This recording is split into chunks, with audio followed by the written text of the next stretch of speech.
Hey everybody, this is PD from the Spin Rack, and today I want to show one of my highlights from the New York Comic Con 2021. And it was the Scottober.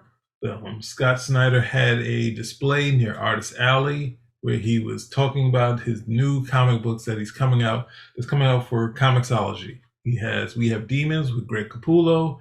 He also has Clear with Francis Manapul. These books should already be out on Comixology for you to check. Also, you can check on Prime Reading or Kindle Unlimited. And also, Night of the Ghoul with Francesco Francavilla, right? Hopefully I got that right. And with that said, they also had a panel with Scott Snyder and Greg Capullo where they talked about the project. But of course, I had to ask about Batman Zero Year. Yes, I did a video. Graphically, the video for some reason is out of sync, but it has a decent amount of views. We can at least hear the audio on that. Now I found out that they have a one volume that has all of the issues, which I'm going to get soon. So I just want to do this video quickly. So remember I did a video. If you haven't checked it, please check it out. It's out of sync. You can make fun of it, but it has a decent views, so I don't want to get rid of it. I've compared, blasphemy. Compared Batman Year One to Batman Zero Year, and the differences in there. And the main difference between the two is you get a lot more Bruce Wayne in this, and it's centered around Bruce Wayne becoming Batman and Bruce Wayne, how he interacts in the city of Gotham. And it also has a lot of really big comic book stuff. Where this is more grim and gritty, this is more in the vein of like sort of a Dick Sprang type of Batman with the whole current new 52 type of deal, right? So with that said, with this, if you notice, I also have the action figure to that with Batman's Zero Year outfit, where he had something to call back to the Batman of the original Batman, Detective 27 with the purple gloves, which I was always a fan of.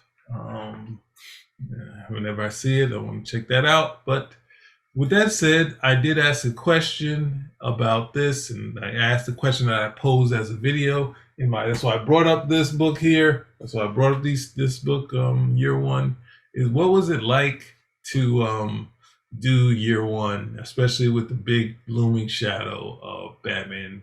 To do Zero Year with the big looming shadow of Batman Year One. And Greg Capullo said that was the project that almost killed him. So I'm going to play some video from that and check it out. Hopefully it doesn't sound too terrible.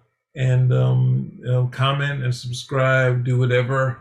But definitely, I was a fan of Batman Zero Year. That topped Quarter Owls for me. That was a little bit better, better for me, even though it was like it's umpteen issues. It's like issue 0. It's from 21. Is it 21? 21 is a gap issue, which is like, I think it's like 24, something like that, to like 31. It's a lot of issues. It's a good year's worth of story, right? So with that said, I go to the audio. Thank you, everyone. Batman Zero Year. I just want to talk about taking on Batman's origin and redoing it in comparison to like Year One. What that was like. Yeah, I can talk about that for a minute. Scott almost killed the entire art team on. That was It wasn't. It was this.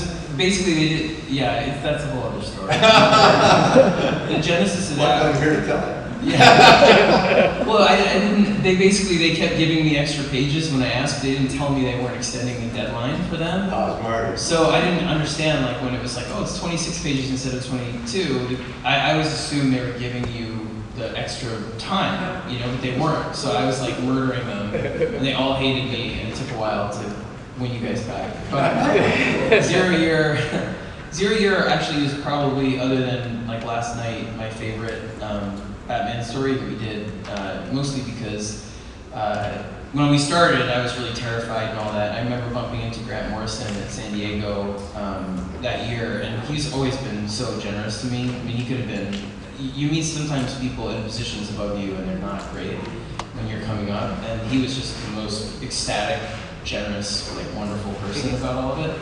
And he was like, I see you're so nervous, but what you need to do is make a birth and a death for your version of Batman. And right away, I had like the last night story in my head. I kind of figured out what our Batman would do. And then I started coming up with an origin, but I was never going to do it because I never wanted to supplant Year One. And then DC kept coming at us saying, we've done the New 52, every story, every character has a new origin. Year One doesn't fit anymore. Selina is not who she was in Year One. Gordon is not who he is. It doesn't make any sense. So if you don't do it, we're probably going to have someone do something. And I was like, all right.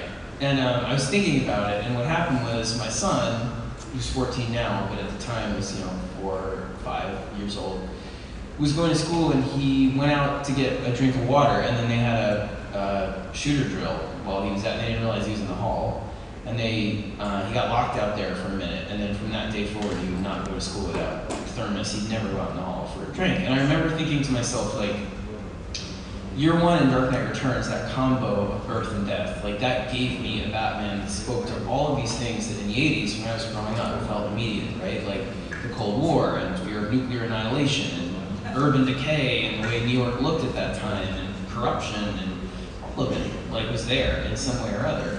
And the idea of doing an origin that would speak to the things that my kid was afraid of, like random violence and superstorms and terrorism but bake it in, change it into the lexicon of like comic book crazy so that you might not notice it, but that's what it's exactly about. But the Red Hood gang pretty much says like, we're violence that pops up in an ideology you don't understand that comes for you whatever time. Proto-Joker kind of celebrates that. The way the Riddler takes over the city and it looks post-apocalyptic speaks to their fears of like total breakdown and the idea of terrorist attack. And so those things I was like, I'm gonna do it, but I'm gonna make it the opposite of Year One. I'm going to make it maximalist, not minimalist, and crazy colors, if FCO would do them, and bombastic, and Riddler bots, and all kinds of crazy shit, and not have it feel like gritty and grounded and compact and compressed. Instead, it would be an explosion of that. So it was the first time I really felt like we owned our Batman, we're building him from the ground up, and his priorities and the things that book was about. It was about Batman not being someone who scares bad guys into the shadows the way he was so much with my generation coming up, but inviting people to join the fight out in the light, inviting good people to be brave as opposed to making bad people scared.